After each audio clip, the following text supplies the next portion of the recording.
Okay, so I want to move on this, just kind of where we're getting into a little bit deeper on this, and then I'll kind of want to go over this little bits, just the minor details of the budgets, and sort of stuff like that.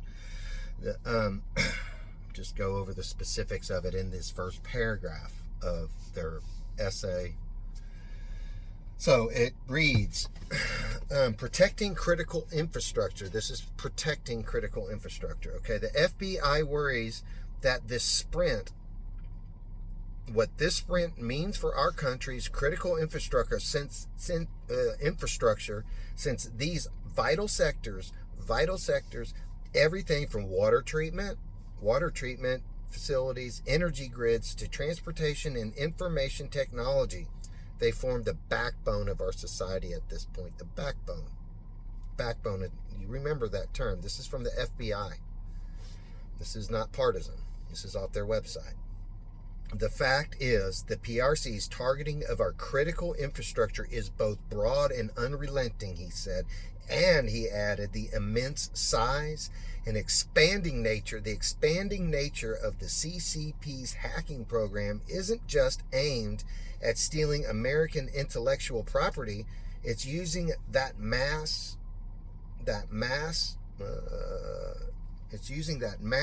those numbers to give itself the ability to physically wreak havoc on our critical infrastructure at the time of its choosing, it says, the time of its choosing.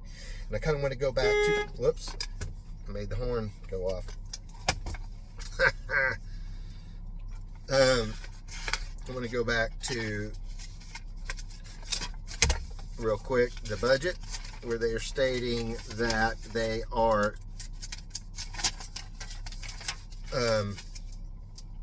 well, I'm not going to do much delay, but they're crafting budgets. It means that they don't have a budget. They're crafting budgets. So, at the time of their choosing, he said, the risk isn't new, he said. The CCP-sponsored cyber actors pre-positioned themselves to potentially mount cyber offenses against American energy companies in 2011. This is in 2011, guys. Targeting 23 different pipeline operatives. But Ray explained their behavior gave us hints about their motivations. So this is, so this victim set up a honeypot trap back in 2011, I guess. That's kind of what they're referring to. So they've known this, for what, 13 years? When one victim company set up a honeypot, essentially a trap designed to look like a legitimate part of a computer network with decoy documents, it took the hackers all of 15 minutes to steal data related to control and monitoring systems while ignoring financial and business related information, which suggests their goals were even more sinister than stealing a leg up economically. Now, from what I understand, Chinese saying, well, this is this isn't the PRC, this is criminals. Well, no. Why wouldn't criminals steal money? I don't know. Maybe trying to hold stuff hostage, maybe. I have no idea. So, this is what they're going after. This is what China's going after. Okay? And something tells me they're not the only ones.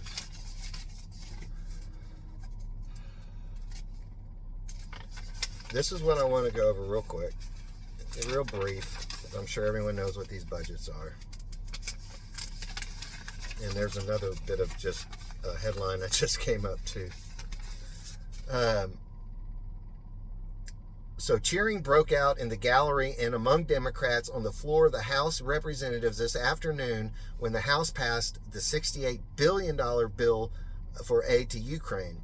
The vote was 311 to 112. I'm not going to go into that. We've already talked about that. Okay, $60.8 billion aid bill for Ukraine. The House voted in favor of providing $8.1 billion in support for Taiwan and the Indo-Pacific it approved more than $26 billion for Israel, including $9.2 billion in humanitarian aid, not specifically for Gaza, but for populations in crisis, period. Which, to be honest, I mean, yeah, I could get behind that. I think that's worth the money. If anything, promoting goodwill. And then it voted to pass additional sanctions on Iran, which at least doesn't cost us money, but it does irritate them. You know, it pokes them in the eye a little bit. To seize Russian assets, that kind of pisses them off a little bit, and require the Chinese owners of TikTok to sell the company within 9 months if they want to continue to be available on U.S. app stores. So I don't know what the sale of TikTok is somehow a threat. I don't know. Yeah, spyware maybe, but I mean, spyware for comedians and teenagers, I don't know. Whatever. I don't know. I'm sure that's the backbone of the Chinese hackers. You know, so notice there's nothing to do with American infrastructure in this. Not a thing. Notice that all the money is, very little of it's going towards humanitarian aid. You know, a lot of it's, I'm assuming, is going to be military. Now, this is what goes on to say the total price tag of the measures is about $95.3 billion. About $50 billion of it will be used here in the U.S. to replenish the supplies that will go abroad. What are the majority of the supplies? I think it's probably going to be military. Notice that. So basically, half of the money is going to go back to military, and ultimately, you know, the companies are, you know, they need to use up the weapons. There's been too much peace. There hasn't been enough weapons, so they can build more and create more technology so that we can be whatever competitive. I kind of doubt it. Maybe. Either way, that money's going to the military that project powers outside of our borders. You know, so basically what they're saying is that they want us to take our superior firepower, which we do have. We have superior fire. We can beat the pants off of everybody. You know, we can beat the pants off of just about everybody. But 3 wars, we're going to go against, be involved in Russia, Iran, and China. And, you know, all 3 of those have inferior weapons to ours. You know, so, you know, that was kind of the way it was in the American Revolution. We had inferior weapons to the British. Well, we used guerrilla warfare in that, you know. Different, you know, we used different tactics, use what we had. And would you think they were going to do the same thing? You know, coordinated efforts maybe between Russia, Iran, and China to attack American infrastructure, maybe. I don't know. I'm just guessing.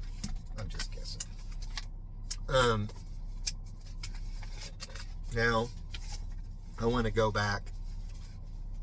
Actually, I'm not going to go back there yet. Well, this is what I'm going to do. I am going to read it again. Maybe a 3rd time as well.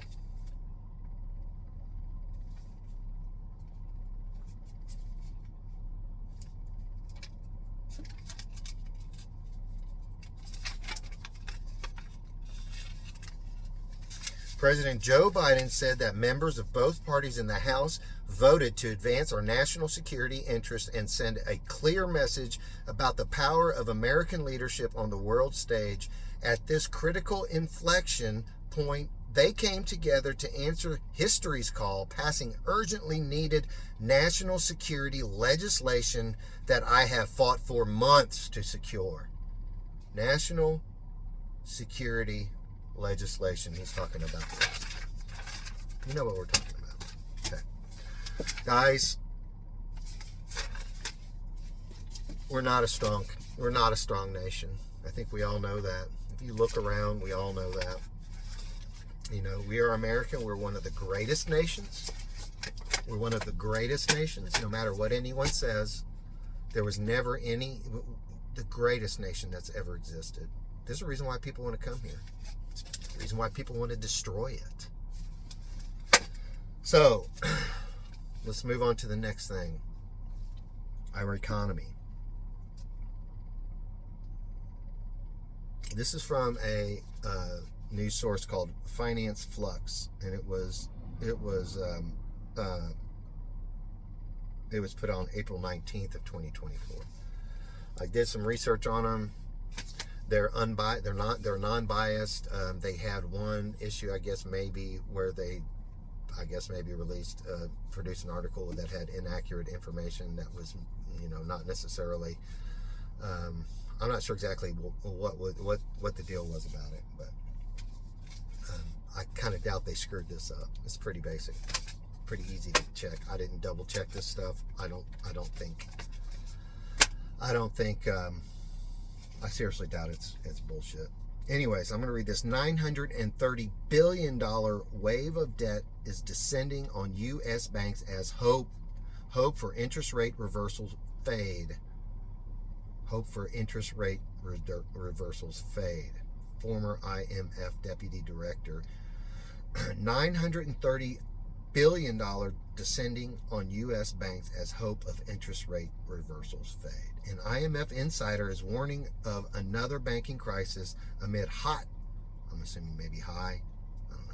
inflation, dwindling hope of interest rate cuts from the Fed, and fears of mounting crisis in the real estate market. It's the real estate market, guys. There's people people have built commercial property, real estate, and they're not filling it. A lot of this is from the pandemic and the, people not the, remote working.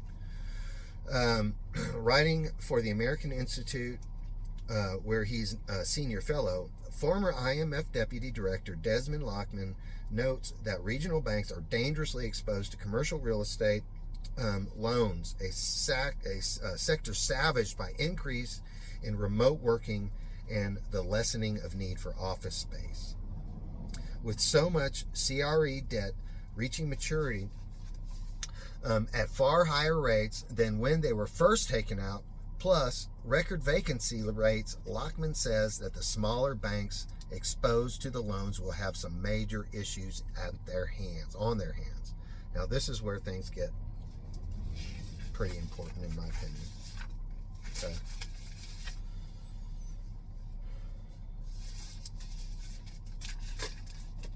Early last year, a regional bank crisis, I'm sure everyone remembers this, centered around on Silicon Valley Bank, required large-scale intervention by the Fed and Federal Deposit Insurance Corporation. Now we could soon have another regional bank crisis that would cause a credit crunch for the all-important small and medium-sized business sectors. The regional banks are highly exposed to commercial real estate lending, and property developers need to roll over some $930 billion in maturing loans this year. It is difficult to see how this will be done without debt restructuring, with office vacancy rates at record levels and interest rates so high. A recent National Bureau of Economic Research study estimated that close to 400 small and medium-sized banks will likely fail over the next few years because of the commercial real estate crisis. Lockman says 18% of all regional banks' loan portfolios are exposed to this sector. A wave of property loan defaults will be particularly problematic for regional banks that are major sources of finance for small and medium-sized companies. Commercial property loans constitute around 18% of those banks' overall loan portfolios. Signs of stress in the commercial real estate market have emerged in recent months, with a number of high-profile buildings selling for far less than their previous market value. The most recent example is a building in San Francisco that just sold for a fourth of its 2019 price. A fourth in 2019 is right before the pandemic, or right in the middle of it, right in the midst of the lockdowns, right? Dropping from $86 million down to $22 million. That's not a strong economy this is affecting small businesses, and most of them, small businesses are always, the backbone of American economy, infrastructure, the backbone of American economy, of American, of our infrastructure. I'm sorry, it just seems kind of obvious to me. We're doing the wrong thing. We're putting our money in the wrong place. In fact, we're antagonizing people. Let's look at this real quick, and I'm not trying to be a conspiracy theorist, but this is right before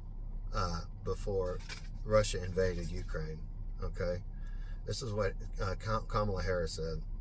Harris said it was intentional that she was holding her first meeting at the annual security conference with NATO's Secretary General.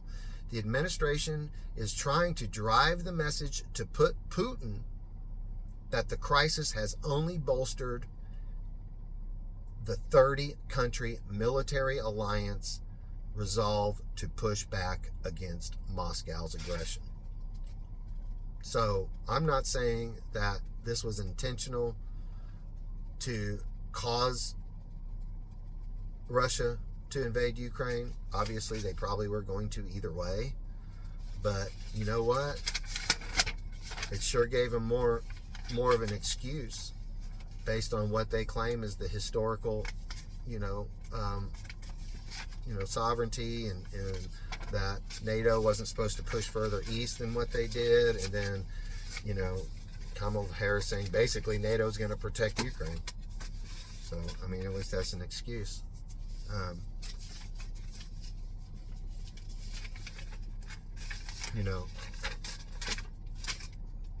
The way I see it is that we're not a strong nation. Joe Biden's trying to protect us as one. People are being shamed, into going along with this. I don't see how it's the right thing to do. I understand $930 billion isn't close to $90 billion, $95 billion. I understand that. But the problem is that money needs to be invested in something. Where else are we going to get the fucking money? Not only that, but we're pissing other countries off. We're wasting our military's budget. We could take the money from the military. Not only that, if we did some of this, I'm sorry, I know that, maybe people don't, maybe I'm crossing the line on taking money away from the military, but it seems to me like we wouldn't necessarily be, it costs more money to operate one than it does to mothball it. You don't necessarily have to not have them, but you definitely can reduce the cost of which it takes. You notice that part of the bill is to replenish the resources that we're using, and we're not putting that towards infrastructure because we don't even have it yet. They're still trying to craft a budget for it. Our economy sucks, guys. Our economy sucks, and it's affecting small businesses, and nobody seems to give a shit. And you want to know what? A lot of these people that have voted for Trump are people who own small businesses. Those are the people who are dealing with the problems on the ground. They're dealing with the problems with border security that are born with all these things. Whether or not you agree with it, whether or not they're racist, anything like that is, it doesn't matter, because these people have a different opinion. They're being trashed by people who are supposedly, academics. These aren't just statements that this person made. These are statements that are made by people in Congress. People are leaders. Our leaders are pulling this bullshit. Okay? I don't know how much more time I have. I want to show you an example of where I am. I've been a small business since 2013. Owner since 2013. We scaled up, started scaling, I think in 2017. We went from about 250,000 a year to 715, or no, I think maybe that was 315. I can't remember. 2018 was like 715,000. 2019, I think maybe I'm getting that wrong. I would have to look at the historic our P&Ls. Probably 2019 would have been, no, 2019 should have been about $1 million. 2020 would have been about probably 1.2, 2021 1.6, 2022 1.7 million. So I'm going to show you the profits and losses between 2021 and 2022. This is in the midst of the lockdown. 2021 was the beginning of it, or at least in a big portion of it. We were not shut down on it. We were driving around, and there were a lot of businesses closed, a lot of local businesses closed because they couldn't operate because of the lockdown. Flowers companies, landscaping companies, restaurants, movie theaters, all the different things. But companies like Home Depot, they were open selling flowers that the local companies couldn't sell. But they were open because they were